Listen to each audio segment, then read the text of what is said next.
man. Yeah. So, sino bang ano niya, si Mayor Magalong, in-expose niya yan, di ba?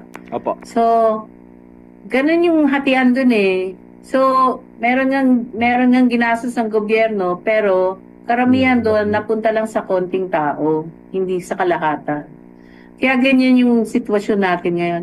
Itong worst, I think ngayon, itong nangyayari ngayon is the worst level of corruption we have seen in Philippine history.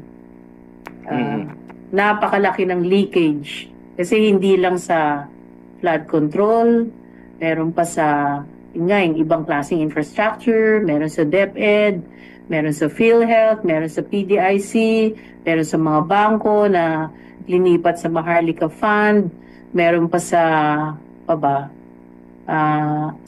meron din sa DOH, di ba? May mga ghost projects din pala dyan sa